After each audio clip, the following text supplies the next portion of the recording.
की माझा संभाजी महाराज हा फक्त महाराष्ट्रापुरता भारतापुरता नाही तर ऑल इंटरनॅशनल स्टेजवरती सॉन्ग वाजलं पाहिजे, माझं छावा सगळ्यांना कळायला पाहिजे. हो, याच गाण्यामुळे निलेशला बरीचशी प्रसिद्धी ही सोशल मीडियावर मिळाली होती. बॉडीला ज्यावेळेस रिकव्हरी पाहिजे असती तर त्याला आहार मध्ये प्रोटीन हे सगळ्यात जास्त इम्पॉर्टंट आहे. हो बरोबर आहे. गरीबाच्या मुलांना कष्टाची जाण असते सर, त्या कारणामुळं म्हणजे जे पण ते कष्ट करताय त्याचं चीजच करणं हे त्यांचं स्वप्न असतं.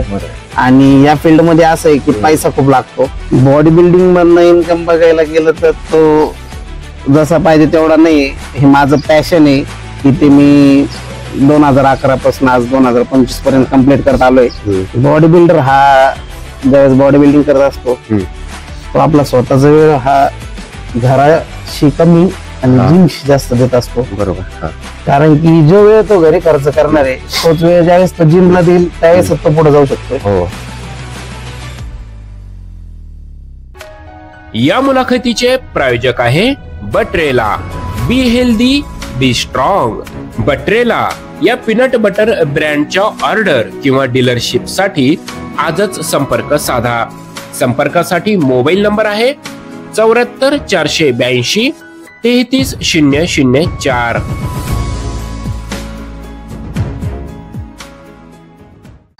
नमस्कार फिटनेस प्रेमींनो, मी ईश्वर ठाकरे. ईश्वर ठाकरे's फिटनेस मंत्रा या आपल्या हक्काच्या आणि आवडत्या फिटनेस आणि बॉडी बिल्डिंगशी रिलेटेड युट्यूब चॅनल मध्ये आपलं खूप खूप स्वागत.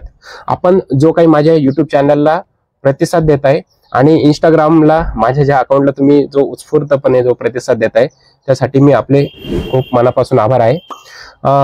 नेहमीप्रमाणे एक युवा बॉडी बिल्डर आज मी तुमच्या समोर घेऊन आलोय.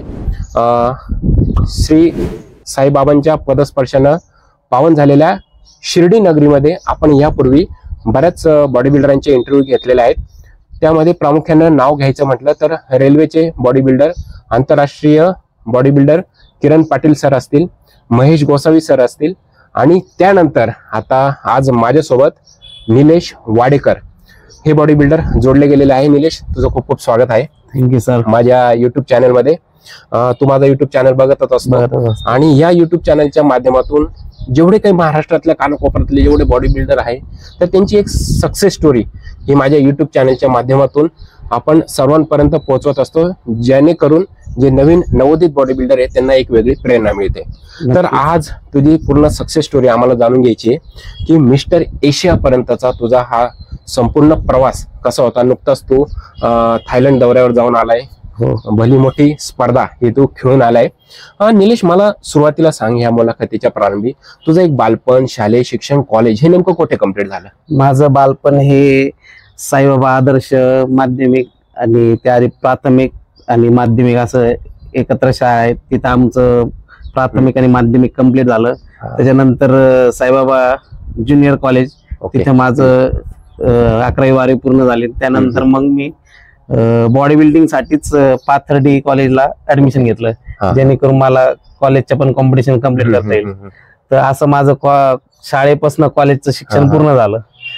त्यानंतर बॉडी बिल्डिंगची आवड ही सुरुवातीलाच असल्यामुळं मी माझं सिनियर कॉलेज हे पाथर्डी शाळेत पाथर्डीच्या कॉलेजला कम्प्लीट केलं, जेणेकरून मला पुढं रेल्वेसाठी वगैरे काही जॉब मिळेल. पण त्यावेळेस एवढं माझी तयारी नसल्या कारणामुळे माझं फक्त झोन आणि त्याच्यानंतर मला पुणे युनिव्हर्सिटी सिलेक्शन झालं. पण त्यापुढे मला काही वेळ नाही भेटला की मला पुढे चांगली तयारी करता येईल. पण आता तू बॉडी बिल्डिंग हे क्षेत्र निवडलं, सगळं मान्य आहे, पण तू असं कोणाकडे तरी बघून म्हणजे एक कोणाचं तरी प्रेरणा तू घेतली असेल यासाठी? कारण क्षेत्र बरेच आहे, क्रिकेट आहे, कबड्डी आहे, खो खो आहे, बरेच खेळ आहे, परंतु बॉडी बिल्डिंग हा जो खेळ आहे हा सगळ्यात महागडा खेळ आहे आणि तेवढाच मेहनतीचा सुद्धा आहे. असा तुझा इन्स्पिरेशन कोण होता की तू त्याला बघून ह्या क्षेत्रामध्ये आला? सुरुवातीला जिथे आपण आता उतरलो साईबाबांच्या मंदिराजवळ, तिथे सुरुवातीला एक संमित्र म्हणून व्यायामशाळा होती. ओके. आणि खूप जुनी व्यायामशाळा होती. तिथनं आम्ही जायचो यायचो तर आम्हाला आवाज यायचा की इथं मुलं व्यायाम करताय आणि त्या आवाजाने आमचं तिकडं माइंड डायव्हर्ट झालं की कसला तरी आवाज आहे आपल्याला तिकडं लक्ष दिलं पाहिजे. त्यावेळेस कळालं की तो एक व्यायामाचा मशिनरींचा आवाज आहे, प्लेटांचा आवाज आहे. तर त्यानंतर आम्ही त्या क्षेत्रात घुसत गेलो. तो काळ असेल 2000चा की त्या टायमाला आम्ही त्या क्षेत्रात घुसत गेलो. 24-25 वर्ष झाले. एक 24-25 वर्ष झाले त्याला. मग त्यानंतर साईबाबा जिम आहे, जी महेश गोसाई सर चालवतात, तर तिथे आम्ही सुरुवात केली. मी, माझे मोठे भाऊ, आम्ही तिथे सुरुवात केली 2001-2002.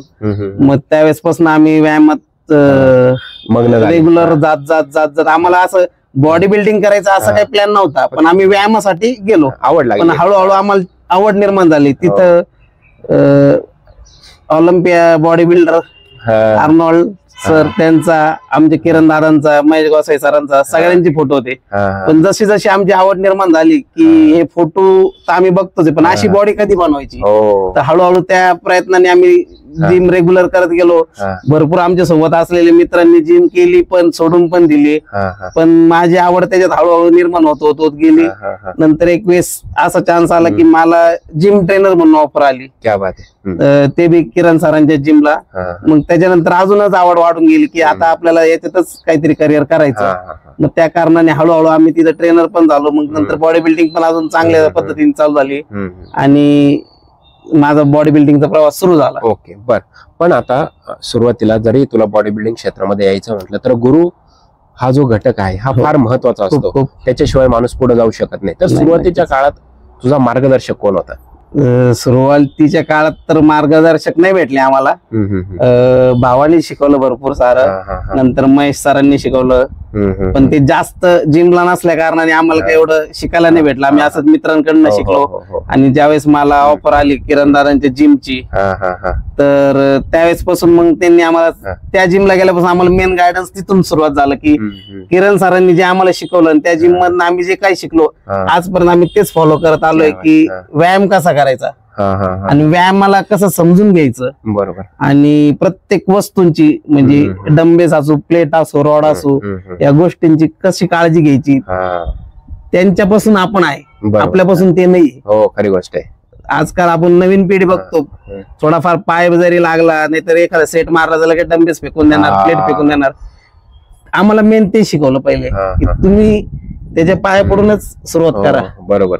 हे सगळीकडे शिकवतं का हे माहित नाही, पण जिथून हे शिकन तो व्यक्ती खरंच वरती जाईल. बरोबर. आणि त्या व्यक्तीची बॉडी हमखास होणार. म्हणजे तुझ्या आयुष्यातली पहिली बॉडी बिल्डिंग स्पर्धा तू कोणती खेळला आणि तिथला तुझा एक पूर्ण अनुभव काय होता नेमका?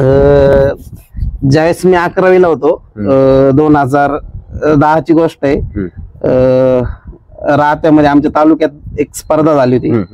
तिथं माझी खेळायची खूप इच्छा होती, पण काही पेपर असल्या कारणाने माझं वर्कआउट त्या महिन्यात झाला नाही. तर त्या वर्षी मी ठरवलं की त्याच्या पुढच्या ज्या वर्षी स्पर्धा भरेल तर मी ती नक्की खेळणार. आणि 2011ला नगरपालिकेसमोर पाण्याच्या टाकीपाशी अहमदनगर श्री भरली होती अभयभाई यांच्या वाढदिवसानिमित्त. तर ती माझी आयुष्यातली पहिली स्पर्धा. बरोबर. आणि मग पुढं तू कसा ही पूर्ण स्पर्धा पार करत गेला? कोणत्या स्पर्धा खेळल्या आणि गोडी कशी निर्माण झाली? ती माझी पहिली स्पर्धा. अनुभव खूप कमी होता, पण सगळ्यांच्या सपोर्टमुळे ती स्पर्धा मी खेळलो. 60 किलो मध्ये मी कम्प्लीट केलं, तालुका आणि जिल्हा पण कम्प्लीट केला. पण जिल्ह्याला नंबर नाही आला, पण तालुक्याला माझा पहिला नंबर आला. किती आनंद झाला? आनंद खूप झाला. घरच्यांना पण सगळ्यांना आनंद झाला, भावाला आनंद झाला, कारण त्यांच्या कारणाने मी खेळलो की आमच्या ग्रुप मधून तू एक जण तरी आहे की तू खेळून दाखव. तर तिथून पुढे मला सपोर्ट भेटत गेला सगळ्यांचा. आणि त्या वर्षांमध्ये एवढ्या स्पर्धा भरत नव्हत्या नगर जिल्ह्यामध्ये. तर आम्ही दरवर्षी एक स्पर्धा खेळायचा प्लॅन केला की जिम रेग्युलर चालू ठेवायची, पण प्रत्येक वर्षी एक तरी स्पर्धा खेळायची. तर मी 2011ला एक स्पर्धा खेळलो, 12ला एक स्पर्धा खेळलो नगर जिल्हाच, 13ला एक स्पर्धा खेळलो. 14 पासून मग मी असं ठरवलं की कुठेही स्पर्धा असल्या तरी आपण खेळायला जायचं, सोडायची नाही, खेळायची ती खेळायची. आणि सपोर्ट सगळ्या मित्रांचा होता, भावाचा होता की जायचं सोबत, त्याच्यासोबत कुठे असू द्या जायचं आपण. आणि घरच्यांचा पण खूप सपोर्ट होता, ते सगळे डाएट वगैरे करून द्यायचे, सगळ्या गोष्टी माझ्या नियमित आणून ठेवायचे घरी, की जेणेकरून काही कमी नाही पडणार. खरी गोष्ट. त्यानुसार माझा बॉडी बिल्डिंगचा प्रवास चालू झाला. पण जेव्हा प्रोफेशनली बॉडी बिल्डिंग स्टार्ट केली आणि प्रोफेशनल बॉडी बिल्डिंग साठी पण तुम्हाला कोच तसा हवा असतो, कोच पाहिजे. तर ते कोणापासून स्टार्ट केलं तू? प्रोफेशनली बॉडी बिल्डिंग मी 2014 नंतर 15 ज्यावेळेस मी किरण दादांच्या जिमला गेलो, किंग्स जिमला. किंग्स जिम, त्यावेळेस किंग्स जिम हे नाव होतं किरण दादांच्या जिमचं. बरंच काहीतरी गाव आहे तिथे. एक 5 किलोमीटर अंतरावर आहे. तिथं मला ट्रेनरची ऑफर आली 14 नंतर. ज्यावेळेस मी 14 खूप चांगल्या पद्धतीने सुरुवात केली, तर मला 15ला ऑफर आली की तिथं ट्रेनर असा जॉब आहे, तर इच्छुक आहे का? तर मग ज्यावेळेस मी तिथं ट्रेनर म्हणून जॉबला लागलो, ट्रेनर मध्ये जे काम करण्याचा जो आनंद होता त्यापेक्षा असा आनंद होता की पहिल्यांदा आम्ही किरण दादाला समोरासमोर बघणार, आणि ते पण रोज. म्हणजे जे आपलं इन्स्पिरेशन आहे, आणि शिर्डी गावातलं तेच सगळ्यात मोठे इन्स्पिरेशन आहे. एक रोज ऊर्जा तुला भेटायची. म्हणजे कोणी जर विचार डाएट करून आल्यावर जिम मारू शकतो का, आम्ही तसं नव्हतं. आम्ही किरण दादाला बघून जिम मारू शकत होतो, एवढी एनर्जी होती आमच्यात. म्हणजे भले आम्ही उपाशी जरी असलो तरी आमच्याकडे एनर्जी ती होती. तर तिथनं जे गायडन्स भेटलं, तर मग त्याच्यानंतर मी परत कधी मागं बघितलंच नाही. बरोबर. आणि दरवर्षी त्यावेळेस सुरुवातीला तरी आम्ही 1-2 स्पर्धा करायचो. 14 पर्यंत 3-4 स्पर्धा केल्या असेल, पण 15 पासून मी कमीत कमी वर्षाला 5-6 स्पर्धा करत होतो. अरे वा. आणि ते पण दरवेळेस इम्प्रुव्हमेंट घेत. पहिले 4-5 वर्ष तर 55-60 किलोच खेळलो. पण जसं मी किरण दादांच्या जिमला गेलो, तिथून पुढे माझं दर वर्षाला कमीत कमी 5-5 किलो परत मी खेळत गेलो. बरं. आता तुझं वय किती चालू? आता माझं वय 34 आहे. 34 आहे. ओके. निलेश, आता तू लास्ट टाइम मिस्टर एशिया स्पर्धा खेळाला थायलंडला, तर तो तिथपर्यंतचा तुझा प्रवास कसा होता आणि त्या स्पर्धेचा अनुभव कसा होता? कारण तिथे तू आपला भारताचा ध्वज फडकावला. आता जी झालेली स्पर्धा आहे थायलंडला, तिचा असा अनुभव होता की आम्ही 2018ला मिस्टर एशिया बघायला गेलो होतो पुण्यामध्ये. बरं.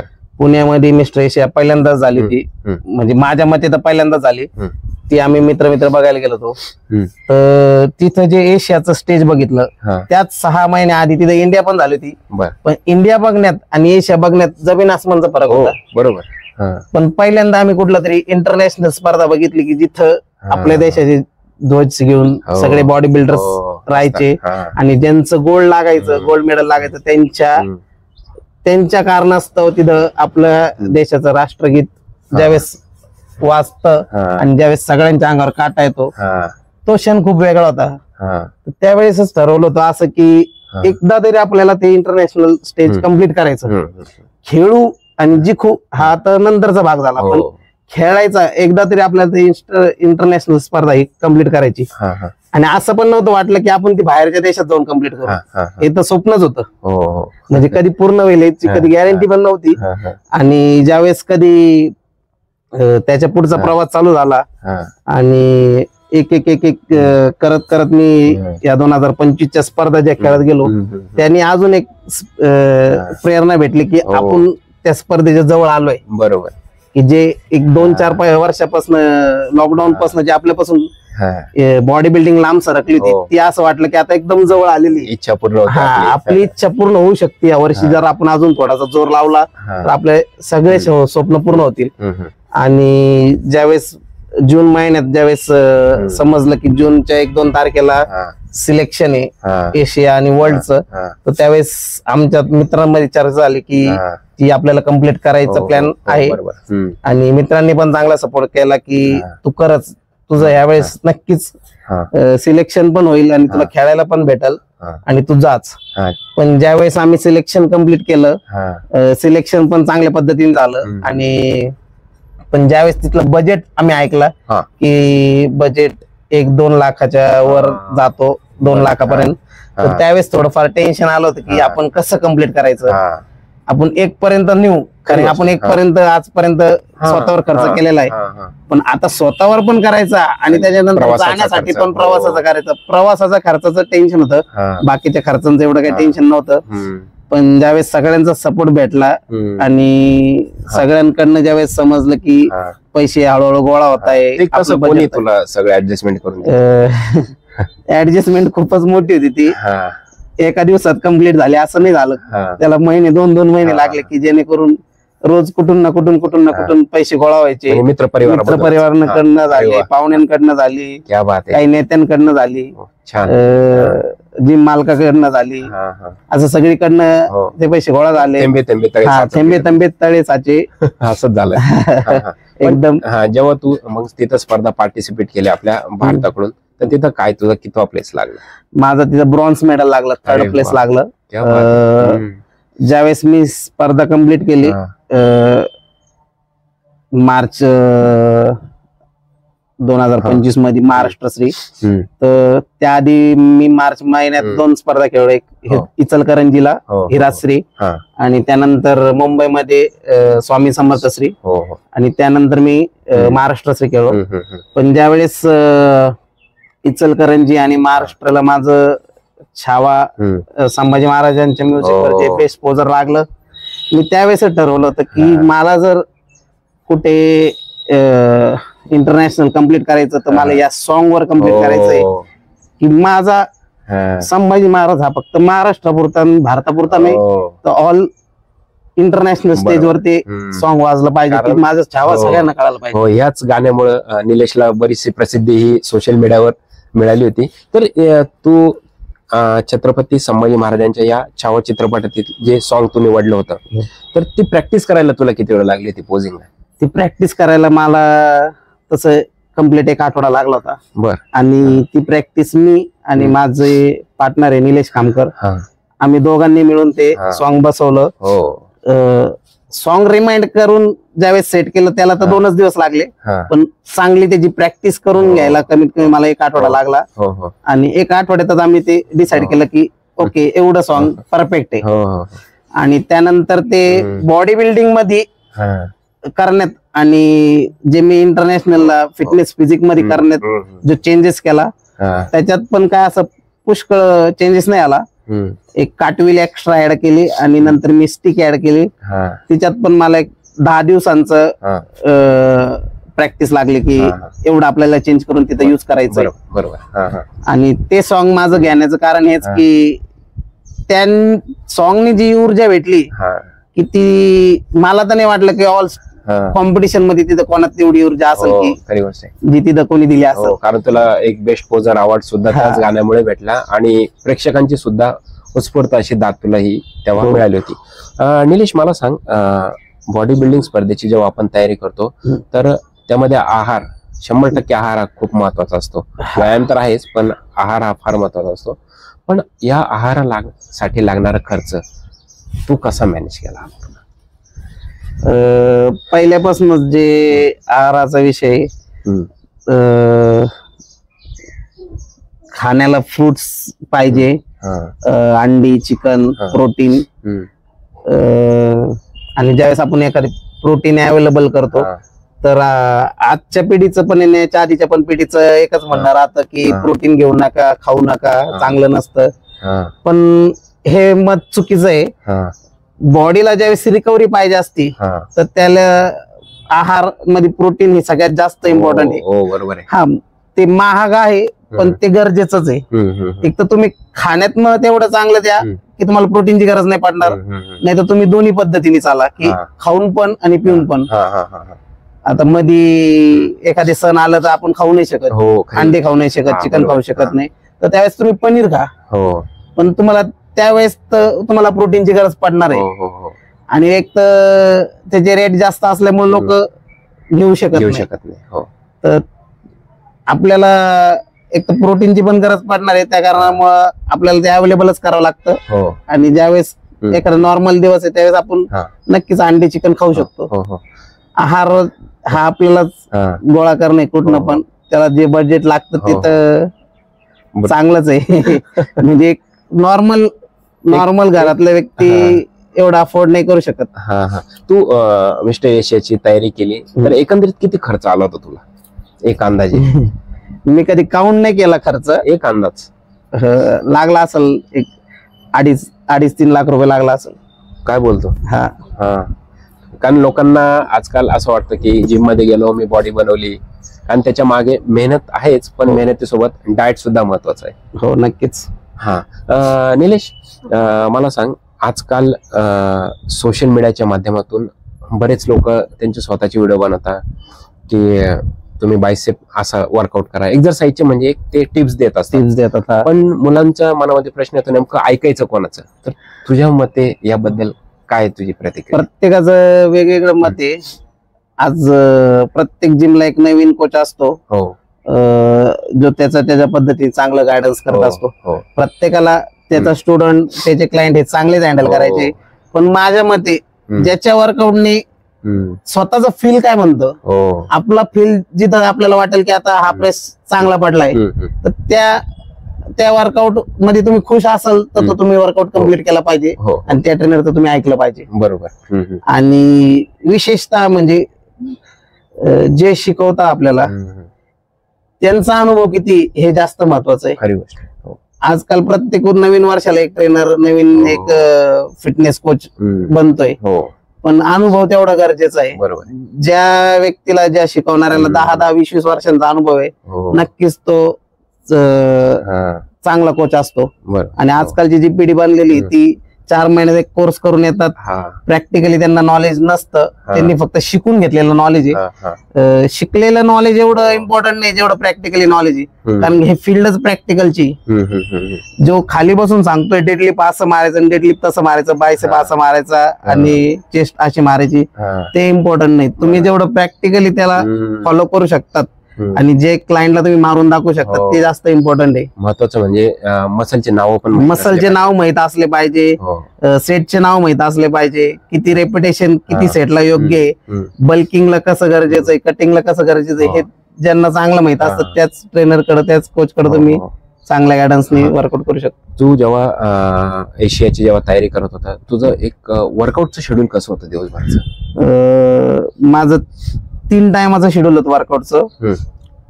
आता मी एक जिम कोच असल्यामुळे मला सकाळचा टायमिंग नव्हता भेटत, कारण मला तो पीटींना शिकवण्यासाठी द्यावा लागायचा. मी दुपारचा 12-1चा डाएट केल्यावरती मी 1 ते 3.5 असं वर्कआउट करायचो शिर्डीतल्या जागा जिम मध्ये. 2.5 तास. हा 2.5 तास. तिथून मग मी आमच्या जिमला जायचो 4-4:30ला.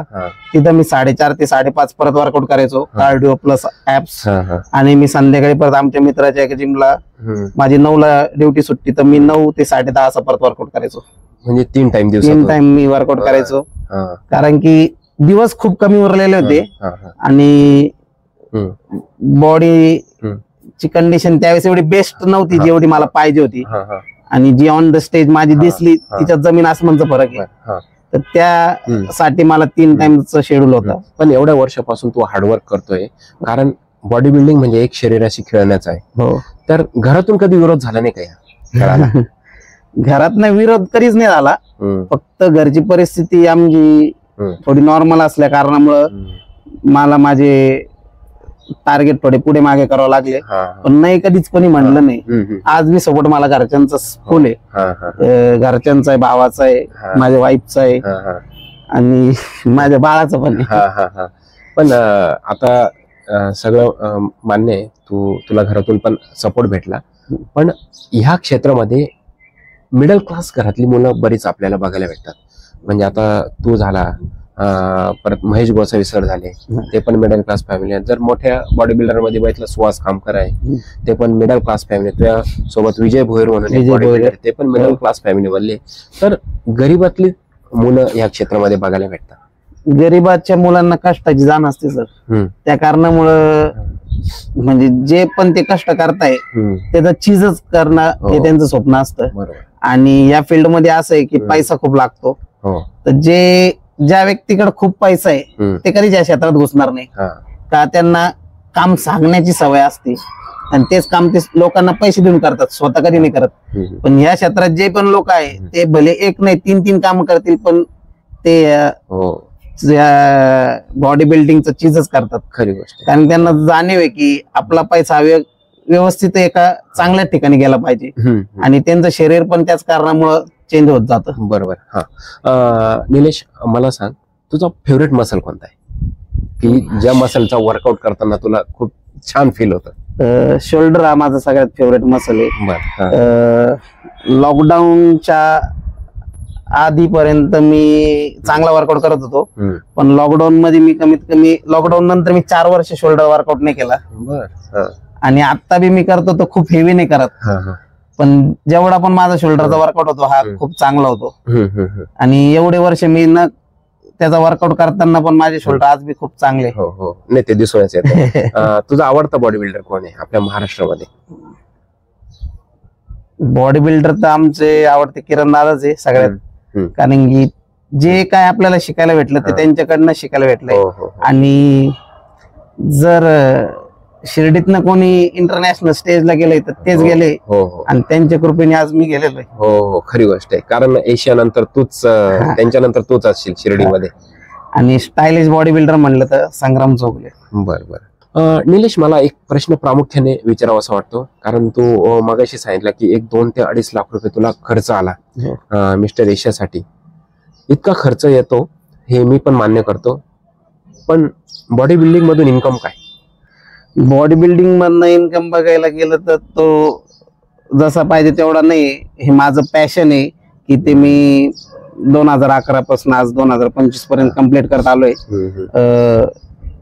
एक छंद आहे लहानपणापासून की तो मला ऑटोमॅटिक त्याच्यात वाहत नेत गेला. हो हो हो. आणि इन्कम हे मी जिम कोच असल्यामुळे जसं पाहिजे ते नॉर्मल बेसलाच आहे. बरोबर, म्हणजे तुझं घर चालून हा, घर चालून जातं माझं हा, व्यवस्थित. बरोबर. निलेश, जेव्हा जेव्हा सोशल मीडियावर काही बॉडी बिल्डर्स स्वतःचे फोटो टाकतात हा. तर त्यांना काही निगेटिव्ह कमेंट्स येतात. ही डब्याची बॉडी आहे, हा. काही स्टेरॉइड घेऊन बॉडी बनलेली आहे. तर याबद्दल तुझं मत काय आहे? जे असं बोलतात की डब्याची बॉडी स्टेरॉइड घेऊन गेले, ते लोक कधीच करू नाही शकत. आणि जे नाही करू शकत तेच हे चुकीचे कमेंट करतात. ज्याला हिंमत असते तो करून दाखवू शकतो. बरोबर. आणि जो बी काही घेत असेल, प्रोटीन घेत असेल, काय घेत असेल, तो त्याच्या आधी पहिले 10 वर्ष स्वतःची मेहनत ही नॅचरलच करत असतो. कुठलाही व्यक्ती असू दे. सुरुवातीला आल्या आल्या लगेच प्रोटीन पिलं म्हणजे लगेच बॉडी बनते असं नाही. तूप खाल्ल्यावर लगेच रूप नाही येऊ शकत, त्याला तेवढं घासावंच लागणार आहे. जो मेहनत करतो तोच चमकणार आहे. जोपर्यंत दगडाला घाव भेटत नाही चांगले तर तो आकार नाही घेऊ शकत कधीच. आणि असं म्हणून तर कधीच बॉडी नाही होऊ शकत की आज प्रोटीन खाल्लं उद्या बॉडी झाली, आज स्टेरॉइड घेतलं उद्या बॉडी झाली. फक्त एवढंच आहे की ज्या लेवलला ते कम्प्लीट करायचंय त्यासाठी ज्या गोष्टींची गरज पडते त्यासाठी ते बॉडी बिल्डर ते कम्प्लीट करत असतो, ते घेत असतो.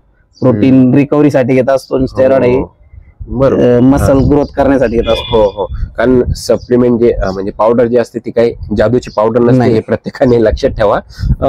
तू आता या लेवल पर्यंत येऊन पोहोचलाय. 2010-11 त्या काळातला निलेश वाडेकर आणि आत्ताचा निलेश वाडेकर, काय फरक वाटतो? सर खूप चेंजेस आहे.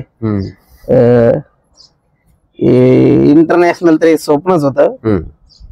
बाबांच्या कृपेने कसं काय कम्प्लीट झालं ते तर नाही माहिती, पण त्यावेळेस एक साधारण व्यक्ती होतो, एक साधारण जिमला जाणारा मुलगा होतो. आणि त्यानंतर जिम कोच झाल्यामुळे एक सर अशी पदवी भेटली. त्यानंतर आज जी इंटरनॅशनलची पदवी भेटली तर खूपच मोठी गोष्ट झालेली. आणि कधी हिंमत नाही हारली. बाबांच्या आशीर्वादाने सगळ्या गोष्टी कम्प्लीट झाल्या, जेणेकरून अजून पण इथल्या पुढच्या ज्या असतील, इंडिया माझी राहून गेलेली, इंडिया कम्प्लीट करण्याचं या वर्षीचं टार्गेट आहे. वर्ल्ड बघू पुढच्या वर्षी, बाबाची कृपा ती पण होईल चांगल्या पद्धतीने.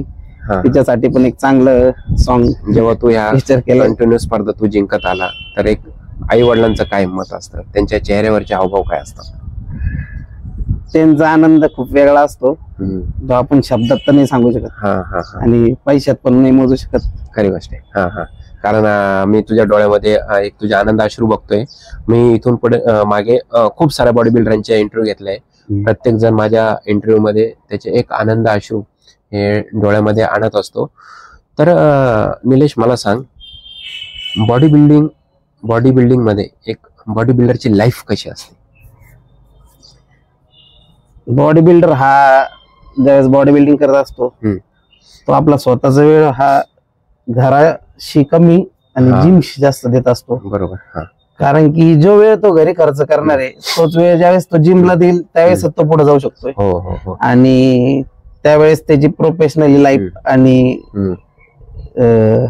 घरातली लाईफ या दोन्ही मध्ये हम्म. खूप अंतर होतं. हो कारण की जे मी 3-3, 4-4 घंटे करणं आहे, हो नंतर शिकवणं आहे, खरी गोष्ट आहे. 2 टाइम शिकवणं आहे, बरोबर. नंतर घरी येणार, हा. कधी डाएट करणार, हम्म, कधी वेळ घेणार, कधी हो. रेस्ट करणार. आराम कधी. हा हा, कारण की जो आपला 7-7, 8-8 घंट्यांचा ड्युटीचा टाइम आहे, तो सोडून त्याला वर्कआउटला पण 5-5, 6-6 घंटे हो. देणं आहे, ते बी 1-1, 2-2 टाइम देणं आहे. बरोबर. त्यानंतर 1-1 तास खाणार, कारण हम्म. डाएट पण थोडासा नसतो, डाएट हो. पण खूप जास्त असतो. हो तर त्या कारणामुळं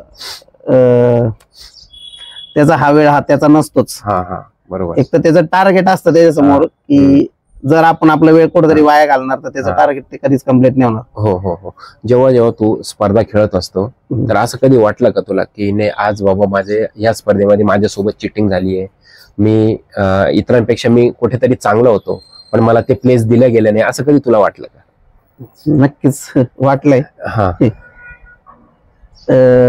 वाईट वाटतं एखाद्या गोष्टीचं, हा. की आपल्याला जी भेटणारी असती अचिव्हमेंट हम्म. ती आपल्याला न भेटता दुसऱ्याला भेटती. हा या हम्म. चालू वर्षीच माझ्या संग 2 वेळेस झालं. हा 1 वेळेस वाईट नाही वाटलं, हम्म. पण 1 वेळेस नक्कीच वाईट वाटलं, कारण की हा. ती अचिव्हमेंट घेण्यासाठी मी 5 वर्ष झटत होतो. हो 2020 नंतर मी हम्म, हम्म, हम्म. 24 मध्ये तयारी केली, हम्म. ज्याचं मला टार्गेट 25 मध्ये बेस्ट पोझर म्हणून हा. पाहिजे होतं महाराष्ट्राला.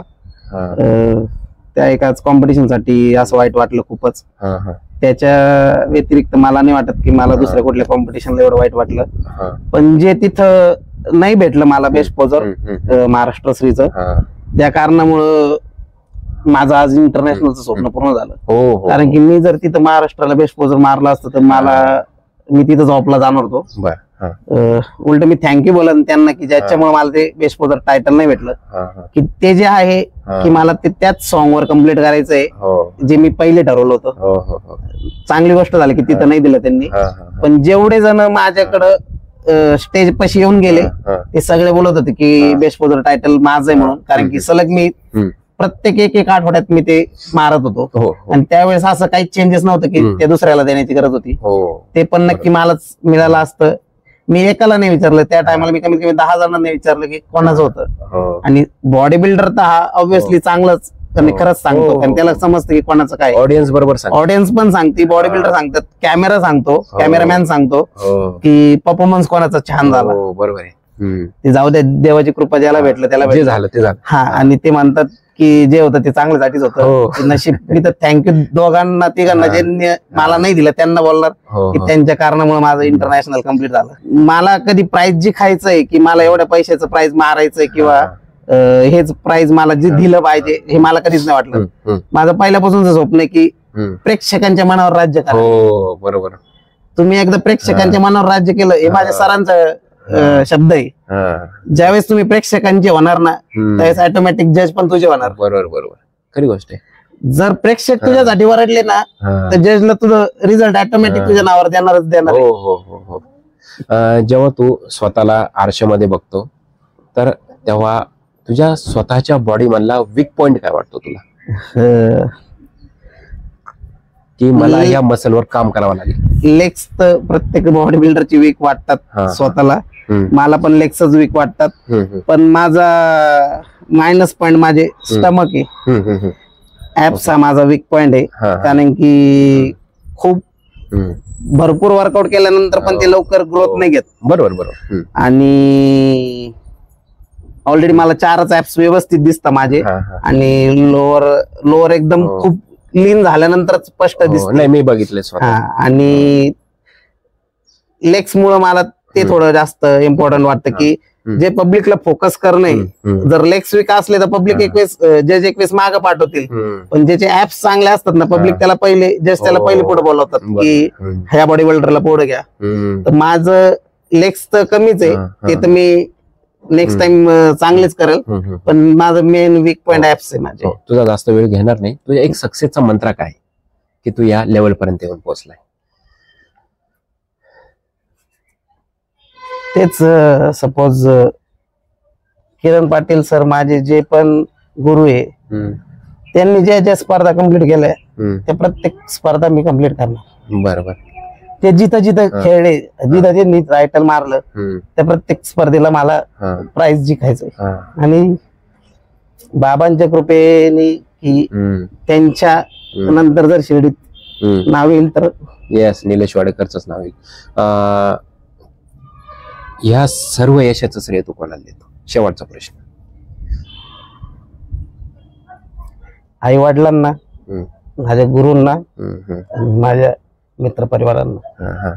थोडासा निलेश हळवा झाला, हळव्या मनाचा आहे Nilesh. Nilesh, thank you so much. आज तू वेळात वेळ काढून थँक्यू माझ्या या युट्यूब चॅनलच्या माध्यमातून एकदम दिलखुलासपणे आणि तुझं पूर्ण मन मोकळं केलंय या माझ्या युट्यूब चॅनलवर. तर तुझ्या जेवढं काही पुढच्या स्पर्धा होईल त्याच्यासाठी माझ्याकडून तर शुभेच्छाच आहे.